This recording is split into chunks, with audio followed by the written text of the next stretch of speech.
The old house at the end of Blackwood Lane had stood abandoned for decades, its sagging roof and broken windows warning away even the bravest of souls. The townsfolk whispered about the horrors that had unfolded within its walls, murders, disappearances, and something far worse, something unspeakable. But when Emma Carter inherited the property after her estranged aunt's mysterious death, she saw only potential, a fresh start, a chance to rebuild. She arrived on a stormy evening, the wind howling through the skeletal trees as rain lashed against her car. The house loomed before her, its shadow stretching unnaturally long across the overgrown lawn. The front door groaned as she pushed it open, the scent of mildew and something metallic filling her nostrils. A flicker of movement in the corner of her vision made her jump, but when she turned, there was nothing, just dust swirling in the dim light of her flashlight. That first night, the house whispered to her. Scratching came from inside the walls, slow, deliberate, like something dragging its claws along the wood. Emma told herself it was rats, even as the sound grew louder, more purposeful. Then came the footsteps, heavy, uneven, pacing the hallway outside her bedroom. She held her breath, heart hammering, as the doorknob rattled. Morning brought no relief. The air inside the house was thick, suffocating, as if the walls themselves were breathing. She found strange symbols etched into the floorboards of the attic, the wood stained a deep, rust-colored brown. And then there were the photographs, dozens of them hidden in a rotting chest. Each one showed a person standing in front of the house, their faces twisted in terror, their eyes blackened as if burned from within. The worst was the figure in the mirror. At first, it was just a shadow, a shape that lingered just behind her reflection, always vanishing when she turned. But as the days passed, it grew clearer. A gaunt face, hollow-eyed, its mouth stretched into a grin too wide to be human. It mouthed words she couldn't hear, its fingers pressing against the glass as if trying to break through. Then the dreams started. She was standing in the basement, though she had never dared to go down there. The floor was slick with something dark and wet, the walls pulsating like living flesh. Something moved in the darkness, a mass of writhing limbs, a chorus of whispers rising into a scream. She woke each night, gasping, her sheets soaked in sweat, the sound of laughter echoing through the house. The final warning came from the old woman at the gas station. "You shouldn't be in that house," she hissed, her yellowed nails digging into Emma's wrist. "It's hungry, and it won't let you leave." But it was too late. That night, the doors locked themselves. The windows refused to open. And as Emma stood trembling in the hallway, the walls began to bleed. The walls wept thick, crimson streaks, the liquid oozing from cracks that hadn't been there moments before. Emma stumbled back, her breath coming in ragged gasps. The metallic stench of blood filled the air, so overpowering she gagged. The floorboards beneath her feet groaned. No, not groaned. They groaned, as if something beneath them was pressing up, trying to break free. A wet, guttural sound echoed from the basement stairs. Emma's pulse roared in her ears. She should run, she had to run, but her legs wouldn't obey. The air had grown heavy, pressing against her like unseen hands, forcing her to listen as the sound grew louder. A dragging, slithering weight. Something climbing the stairs. The first thing she saw were the fingers, long, skeletal, the skin stretched taut over bone, nails blackened and broken. They curled around the doorframe, gripping so hard the wood splintered. Then the head emerged. It wasn't human. Its face was a grotesque mockery of one, sunken, hollow eyes leaking a thick, tar-like substance, its jaw unhinged like a serpent's. It grinned at her, rows of needle-thin teeth glistening in the dim light. Emma finally screamed. She turned and bolted, crashing into the hallway mirror. The glass shattered, but her reflection didn't. It stood still, watching her with those same hollow eyes, its grin widening as it reached through the broken shards. A hand clamped around her ankle. She shrieked, kicking wildly, her sneaker connecting with something brittle. The thing beneath her hissed, its grip loosening just enough for her to wrench free. She didn't look back. She couldn't.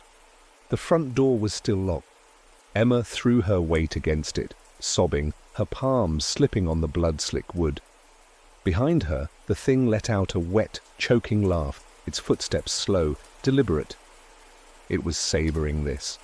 Her fingers brushed the deadbolt.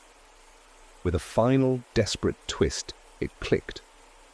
Cold night air hit her face as she tumbled onto the porch. She didn't stop running until she reached her car, her hands shaking too badly to fit the key into the ignition.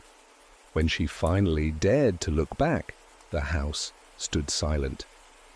Dark. But in the upstairs window a shadow watched, and it was smiling. The engine roared to life, and Emma peeled out of the driveway, gravel spraying behind her. Her knuckles were white on the steering wheel, her breath coming in panicked gasps. She didn't dare check the rearview mirror. Not yet. Not until she was miles away. But the road stretched endlessly before her, the trees crowding in like silent sentinels. The headlights flickered. No. The car sputtered, died. Silence. Then a whisper from the back seat. You can't leave, Emma. She whipped around. The seat was empty, but the voice had been real. Too real, like someone had pressed their lips against her ear and licked the words into her skin, her phone. She needed to call someone, anyone. The screen lit up, one bar of signal. Then, a notification. One new voicemail. She hadn't missed any calls. Hands trembling, she pressed play. Static. Then a wet, choking gurgle. You shouldn't have come back. Her aunt's voice, but wrong, distorted, like something had chewed on the words. The call ended. The screen went black. When it lit up again, it wasn't her lock screen. It was a photo. Her, standing in the attic. Eyes black. Mouth sewn shut. And behind her, The thing. its hands on her shoulders, its grin in her hair. Emma threw the phone, a sob tearing from her throat. She had to get out. Now she reached for the door handle. It was already open. A gust of wind carried the scent of rot, of damp earth, of something digging. And then A hand, slick with grave dirt, curled around her wrist. "Found you!" The hand yanked her violently from the car, sending her sprawling onto the cracked asphalt. Emma screamed, scrambling backward as the thing emerged from the darkness, not just the one from the house, but others, their emaciated forms crawling from the tree line like spiders. Their joints bent wrong, their mouths stretched too wide, their breath rattling like dead leaves in a coffin. The one holding her wrist leaned in, its rotted lips brushing her ear. "You were always ours," it hissed, "from the moment you crossed the threshold." Emma's vision swam. Memories that weren't hers flooded her mind. Aunt Lillian screaming as shadows peeled from the walls. A knife glinting in candlelight, her own hands gripping the hilt. Something ancient and hungry whispering her name from beneath the floorboards. "You signed the deed in blood," the thing crooned, pressing a yellowed contract into her hands. Her signature stared back at her, but she'd never signed anything, except the paper cut she'd gotten opening the attic chest, the way the wood had drank the droplets. The creatures tightened their circle, their hollow eyes reflecting her terror. The tallest one raised a rusted blade. "Time to come home." Then Headlights. A truck roared into view, horn blaring. The creatures shrieked, their forms writhing like smoke in the sudden light. Emma didn't hesitate. She lunged for the passenger door, tumbling inside as the tires screeched against the road. The driver, an old man with a shotgun propped between them, didn't ask questions. He just muttered, "Told him to burn that house down in 78. As they sped away, Emma dared one glance back. The road was empty, but in the trees dozens of pale hands swayed like branches, reaching, waiting. "It's not over," the old man said. And the radio, though turned off, crackled to life with a single word: "Run." The truck's headlights carved a feeble path through the oppressive darkness, but the further they drove, the more the road seemed to twist in on itself. The trees loomed taller, their gnarled branches knitting together like skeletal fingers. Emma clutched the dashboard, her pulse hammering as she realized they were going in circles. The same broken fence, the same rusted sign for Blackwood Lane. The old man's knuckles whitened on the wheel. "Ain't possible!" Then the engine died. Silence. The radio buzzed again, the same hollow voice slithering through the static. "You can't leave." Something slammed against the truck bed. Then again.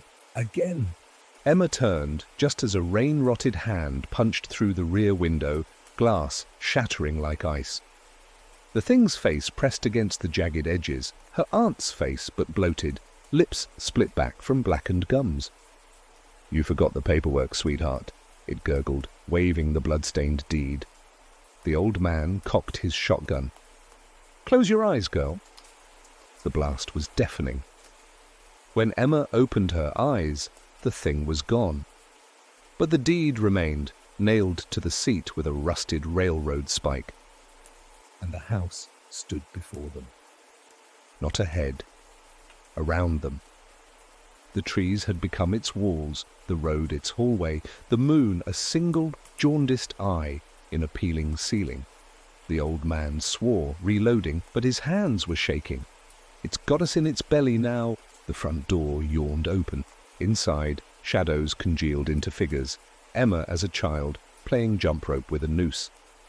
Her mother at the stove, stirring a pot of squirming eels. And at the head of the table, the thing wearing her skin, grinning with too many teeth. "Dinner's ready," it chorused. The old man grabbed her arm.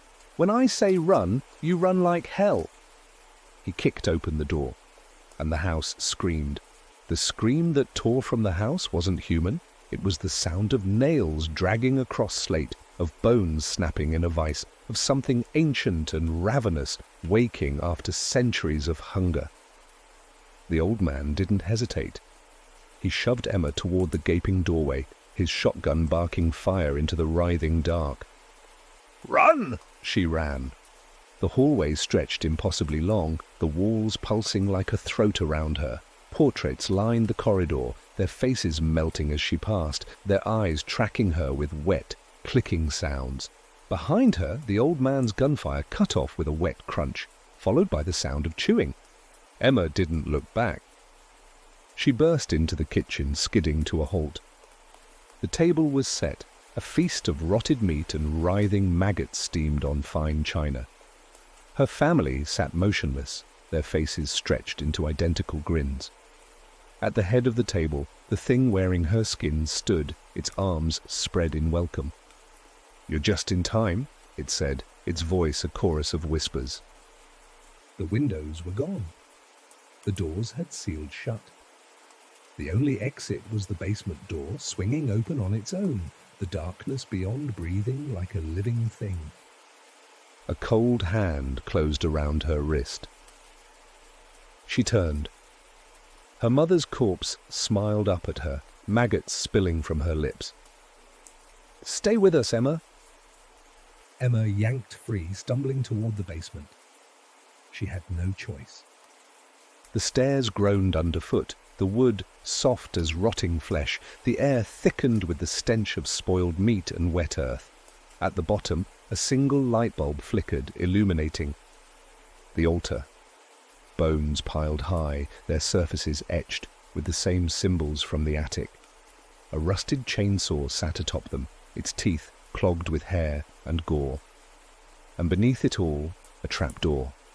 Something scratched at it from below. Thump, thump, thump. Emma backed away, right into the arms of the thing that had chased her. Its breath was ice against her neck. You belong to the house now. Then the trapdoor burst open, and the real nightmare crawled out. The thing that emerged from the trapdoor was not a single entity, but a seething mass of fused limbs, its surface a grotesque tapestry of screaming faces embedded in flesh.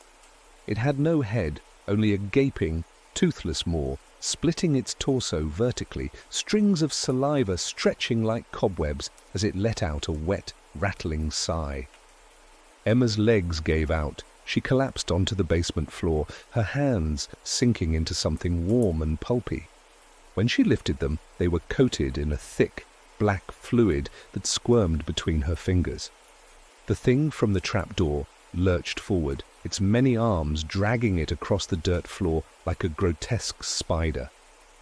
The mouths stitched into its flesh began to whisper, "You're home. We've missed you. Don't you remember what you did here?" Emma's vision swam. Another memory, not hers, flashed through her mind. A younger version of herself, standing in this very basement, a rusted knife in hand. The old man from the truck, but younger, so much younger, begging as she carved symbols into his chest. The walls breathing as something else slithered out of the darkness to claim its offering. The thing was inches from her now, its stench of open graves and spoiled milk making her gag. One of its many hands cupped her chin, its touch like freezer-burned meat. "You fed us," it sighed happily, "and now we'll feed you." Its chest maw yawned wider, revealing a gullet lined with human teeth. A thick, black tongue slithered out, dripping with viscous saliva. Emma did the only thing she could think of. She grabbed the rusted chainsaw from the altar and pulled the cord. The engine roared to life with a scream of its own, the rusted teeth spinning wildly. The thing recoiled, just enough for Emma to swing. The blade bit deep into its flesh, spraying a torrent of black bile. The basement shrieked, not just the thing, but the house itself, the walls splitting like wounded skin. Something grabbed her ankle. She looked down. The old man's corpse grinned up at her from beneath the altar, his jaw unhinged like a snake's. "Should have stayed in the truck, girl," he gurgled. Then the chainsaw kicked back, and the world exploded in pain. Emma's vision blurred as searing pain shot up her arm. The chainsaw had recoiled violently, its jagged teeth ripping through her sleeve and carving a deep gash into her forearm.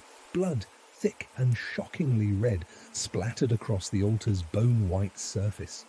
The effect was instantaneous. The basement shuddered, the dirt floor undulating like the belly of a starving beast. The blood sizzled where it touched the ancient bones, the etched symbols glowing a dull, hellish red. The thing from the trapdoor let out a wail that shook the foundation, its many limbs spasming as it collapsed into itself like a deflating sack of meat. But Emma barely noticed. Her blood wasn't just dripping, it was flowing unnaturally, snaking along the altar's grooves in thin, deliberate rivulets. The whispering voices rose to a deafening chant. She remembers. The pact is renewed. The feast begins. The walls peeled apart like rotten fruit, revealing throbbing tunnels of wet, fleshy tissue. From the darkness beyond, shapes moved, hunched, emaciated figures with two long limbs, their skin stretched taut over jutting bones. The Carter family, generation after generation of them, their eyes milky with death, their mouths sewn shut with black wire. At the front of the procession stood a woman in a tattered 19th century dress. Eleanor Carter, the first to build on this cursed ground. Her jaw unhinged with a wet crack, the stitches snapping as she spoke. "You broke the chain when you fled last time, little crow, but blood calls to blood." Emma's knees hit the ground as another memory detonated in her skull. A stormy night, her 13-year-old self sobbing as Aunt Lillian dragged her to the basement, the knife in her aunt's hand, the way she'd chanted as she cut Emma's palm, the way the shadows had crawled into the wound, filling her with something cold and grinning. The chainsaw sputtered and died. The thing on the floor began to reform, its flesh bubbling like tar. Eleanor's corpse crew advanced, their sewn lips straining against the wire as they whispered, "Finish the ritual. Take your place. Feed the house." Something warm trickled from Emma's nose. She touched her face. Black, oily blood. The same substance now oozed from her fresh wound, mingling with her human blood in the altar's grooves. The trapdoor yawned open again. A new sound emerged, not the scratching, but a wet, rhythmic slapping. Something massive was climbing up from the dark. Eleanor smiled. Father is awake.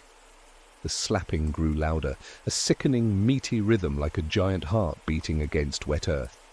The dirt floor of the basement began to bulge upward, splitting apart as something vast and pulsating forced its way to the surface. Emma tried to scramble back, but the Carter family corpses seized her, their bony fingers digging into her bleeding arms. Their stitches had fully ruptured now, their mouths hanging open in grotesque smiles, black drool pooling on their chins. The ground erupted in a shower of soil and writhing worms. It emerged. At first, Emma's mind refused to comprehend the shape. A towering mass of glistening, tumorous flesh, its surface studded with half-digested faces that screamed silently beneath a thin membrane. Dozens of malformed limbs sprouted at wrong angles, some ending in human hands, others in hooked claws or boneless tendrils. Where a head should have been, there was only a gaping pit lined with concentric rings of yellowed teeth, dripping a thick, syrupy black fluid that sizzled where it hit the ground.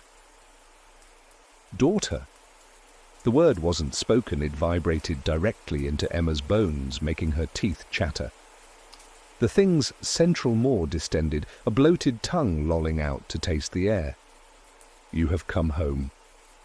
Eleanor's corpse released Emma's arm, only to seize her hair, forcing her to look up at the monstrosity. The first hunger has waited so long, she crooned. When the town starved us out in 1843, we made our bargain. Now you'll complete the covenant. The other Carters began chanting in a language that slithered between syllables, their voices harmonizing with the creaking timbers of the house itself. The walls wept fresh blood, the liquid forming rivulets that flowed toward the altar. Emma suddenly understood with terrible clarity. The altar wasn't just for sacrifice, it was a feeding trough. The massive creature lurched forward, its bulk shaking the foundation, one clawed appendage stretched toward Emma, a single blackened fingernail tracing her cheek with disturbing gentleness. "My blood!" it pulsed through her bones. "My flesh! You carry the mark!" As if in response, Emma's wound began burning. She looked down to see the blood flow reversing, the black ooze crawling back into her veins beneath her skin. Memories that weren't hers flooded her mind. Pioneers screaming as they were buried alive beneath the house's first foundation stones. Generations of Carters leading travelers to the basement with false smiles. Her own childhood hands, smaller, softer, helping Aunt Lillian stir something foul in the kitchen pots. The creature's maw stretched wider, revealing a pulsating red throat. "The last sacrifice," it intoned. "The one who got away, now returned." Emma realized with dawning horror, she wasn't just a victim. She was the prodigal daughter, and the house wanted its heir. The black ooze slithered beneath Emma's skin like living veins, branching out in intricate patterns that matched the altar's carvings.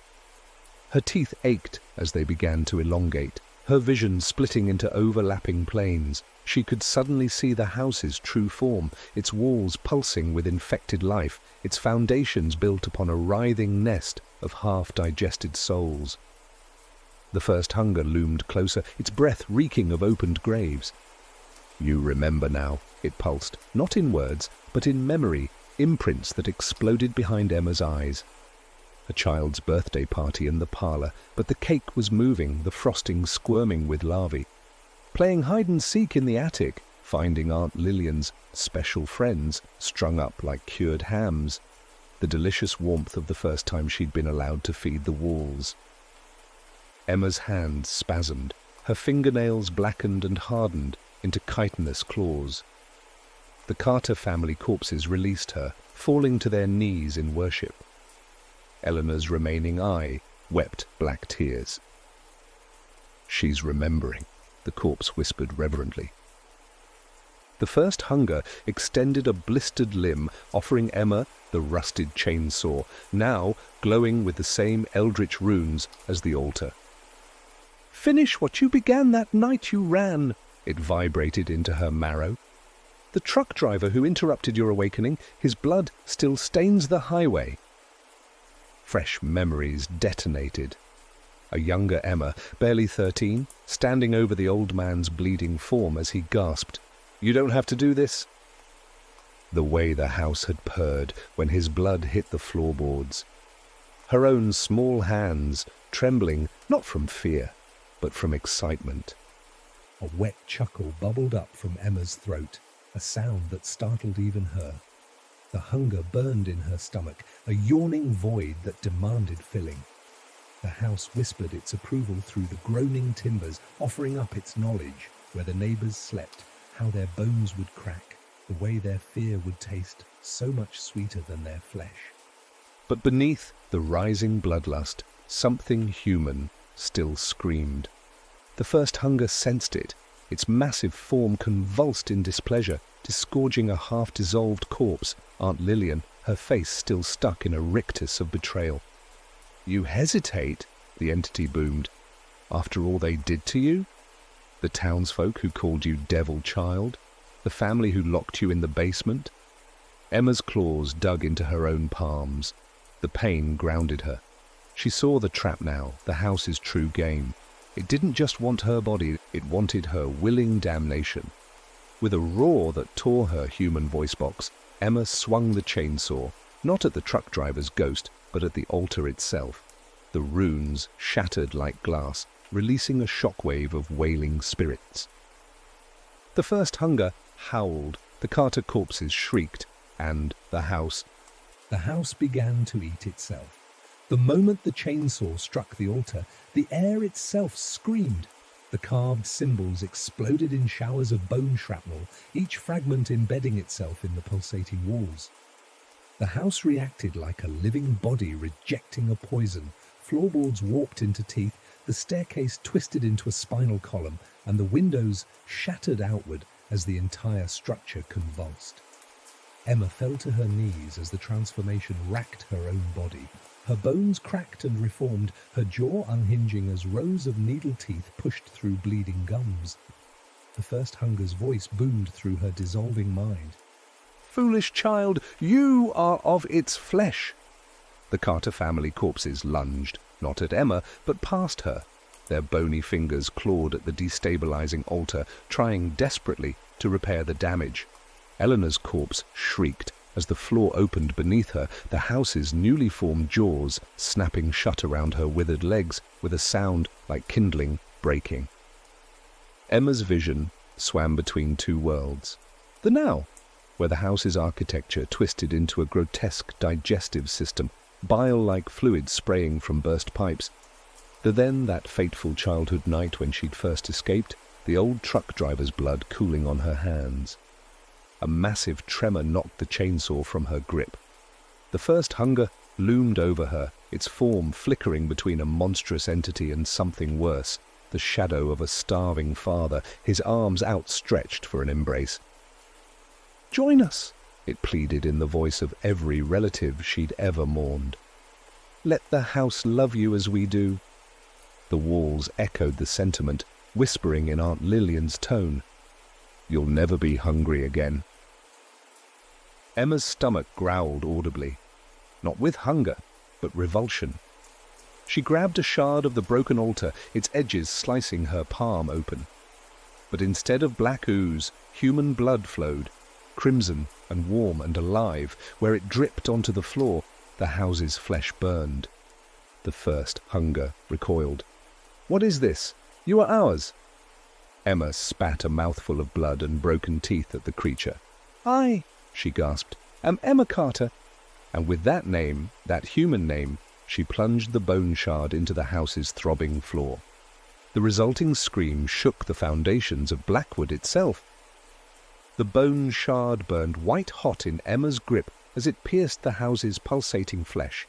A seismic howl tore through the structure, not just from the first hunger, but from the very walls, the ceiling, the foundations themselves. The air filled with the stench of scorched meat and rotting earth as the house began to unmake itself.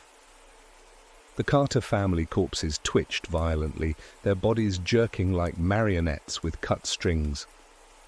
Eleanor's remaining eye burst in a spray of black fluid as she shrieked, "You can't kill what's already dead!" Emma twisted the shard deeper. "But I can starve it!" she growled through bloodied teeth. The first hunger lunged, not at Emma, but at the altar's remains, its massive maw stretched wide, swallowing the broken fragments in desperate, gulping motions. As it fed, its form began to stabilize, the tumorous flesh knitting back together. Emma realized with dawning horror it was rebuilding the covenant. The walls stopped screaming, the floor ceased convulsing. Even the Carter corpses stilled, their hollow eyes turning toward Emma with renewed hunger. The first hunger exhaled a rattling sigh of satisfaction. "Clever girl," it pulsed. "But the house always wins." Then an engine roared. The basement wall exploded in a shower of splintered wood and flying dirt. Headlights blinded them all as the old man's truck plowed through the collapsing structure, its grills smeared with black blood. The passenger door flew open. "Get in!" screamed the old man, alive, impossibly alive, his shotgun blazing at the first hunger's bulk. Emma didn't hesitate. She launched herself toward the truck, her body half human, half monstrous, her claws scraping the doorframe as she tumbled inside. The first hunger's howl of betrayal shook the world as the truck reversed through the wreckage. Through the shattered windshield, Emma watched the house implode, its structure folding inward like a dying lung, the Carter corpses melting into the walls as the first hunger desperately tried to hold its form together. Then the truck hit the tree line, and the house detonated in a geyser of black flame and screaming spirits. Silence. Panting, Emma turned to the old man, only to find the driver's seat empty. The steering wheel moved on its own. The radio crackled to life. "Told you I'd get you out," the old man's voice whispered through the static. "Now drive, and don't look back." Emma gripped the wheel. In the rearview mirror, the smoke formed grasping hands. The truck's engine died the moment Emma crossed the Blackwood town line. Dawn bled across the horizon in sickly yellow streaks, illuminating the empty highway. Her hands, still partially clawed, trembled on the steering wheel. The rearview mirror showed only ordinary smoke rising in the distance. But the seat beside her was no longer empty. A man sat there, or the impression of one. His edges blurred like a poorly tuned television, his plaid shirt flickering between shades of bloodstained and clean, the old truck driver. His lips didn't move when he spoke. "They'll say you burned it down." His voice came from the truck's speakers. "That you're a hero." Emma touched her face. Her teeth had retracted, but her gums still oozed black. "What am I now?" The ghost placed a translucent hand over hers. The contact burned like dry ice. Hungry. Then he was gone. The first police car found her at sunrise, their questions blurred together. "How did the fire start? Were you alone? Why were you out here?" She answered mechanically, watching their pupils dilate as the house's last whispers curled through their minds. Believe her. Let her go. Forget. They called it shock, gave her a blanket, drove her to a hospital where the doctors marveled at her miraculous survival. But at night, the IV bags darkened, the heart monitors skipped beats, and Emma dreamed of teeth. 1 month later, the apartment walls breathed. Emma jerked awake to the sound of licking, wet, greedy strokes against her bedroom door.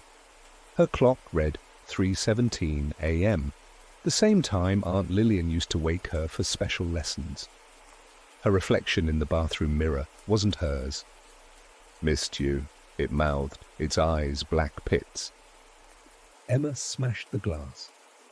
The shards wriggled in her palm like grubs before dissolving.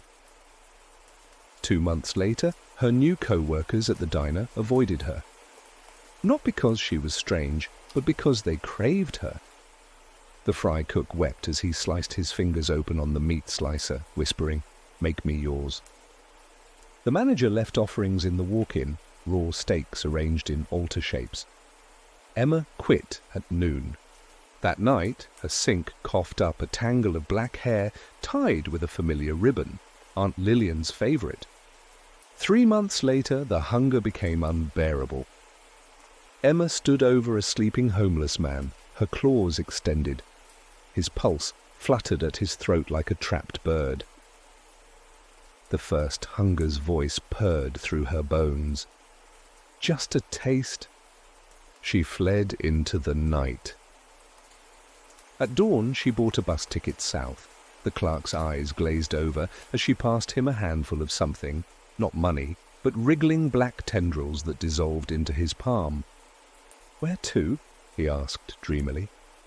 Emma watched her reflection in his glasses, a hollow-eyed thing with too many teeth. "Somewhere with old houses," she whispered, and the bus engine roared to life on its own. The bus ride south lasted 7 hours, 7 hours of the windows weeping black tears, 7 hours of the other passengers' breath fogging the air, no matter how high they cranked the AC. By the time they reached the Georgia state line, the driver's eyes had turned milky white. He didn't stop at the terminal, just plowed through the chain-link fence and kept going down a dirt road choked with kudzu. Emma didn't protest. The trees grew taller here, their branches knitting together like arthritic fingers. The bus's headlights illuminated a wrought iron gate hanging crookedly from one hinge. Beyond it, a plantation house sagged under centuries of neglect, its columns veined with black mold. "Home!" the driver rasped, his jaw unhinging like a snake's. The passengers stood in unison, their faces sagged, their features melting like wax. Emma realized with dull horror that they weren't people at all, just husks the house had grown to bring her here.